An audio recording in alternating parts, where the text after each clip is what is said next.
La parole est à Madame Sabine Thiaille, rapporteure pour avis de la Commission des lois constitutionnelles, de la législation et de l'administration générale de la République. Formidable.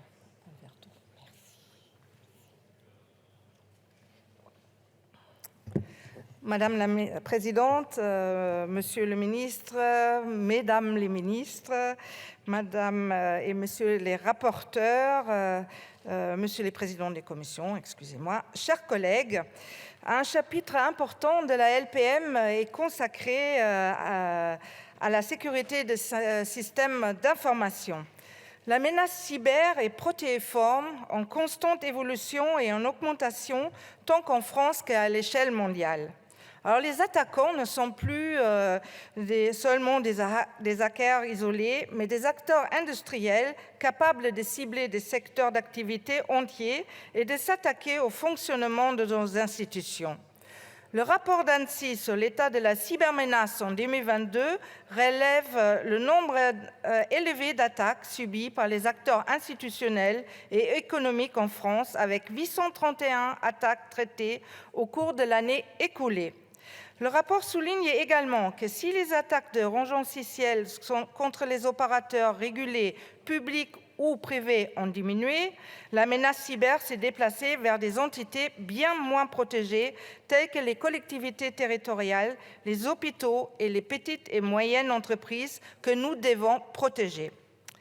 L'externalisation croissante des services informatiques auprès d'entreprises de services numériques accroît le risque d'attaque, avec 15 de ces entreprises touchées en 2020, soit plus du double par rapport à l'année précédente. Pour maximiser l'efficacité de leurs attaques, les cyberattaquants ciblent désormais principalement les sous-traitants et les fournisseurs, donc le niveau de sécurité est souvent plus faible que celui des opérateurs stratégiques, leur permettant ainsi d'accéder à des informations de valeur. Ces attaques ont des conséquences financières importantes, estimées à plus de 100 milliards de dollars à l'échelle mondiale, selon l'OCDE.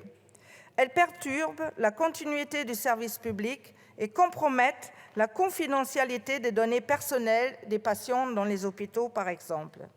C'est dans ce contexte évolutif que s'inscrit la présente loi de programmation militaire et son chapitre 5 prend particulièrement acte de cette évolution. Les articles 32, 33 et 34 créent de nouveaux dispositifs dans notre droit, tandis que l'article 35 est un prolongement des dispositions introduites par la précédente LPM.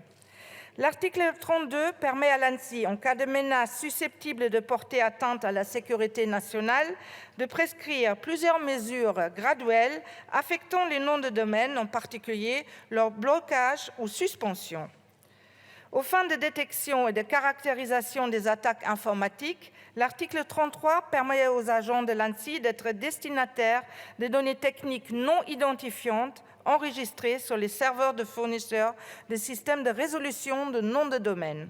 Et l'article 34 renforce les exigences de transparence qui s'appliquent aux éditeurs de logiciels en contraignant ces derniers à informer l'ANSSI et leurs utilisateurs en cas de vulnérabilité d'incidents informatiques graves.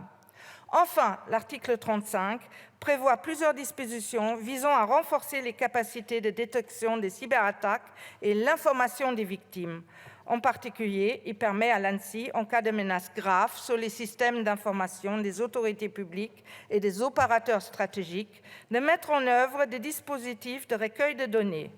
D'autre part, ce même article rend obligatoire pour les opérateurs de communication électronique stratégique la mise en place des systèmes de détection des attaques informatiques.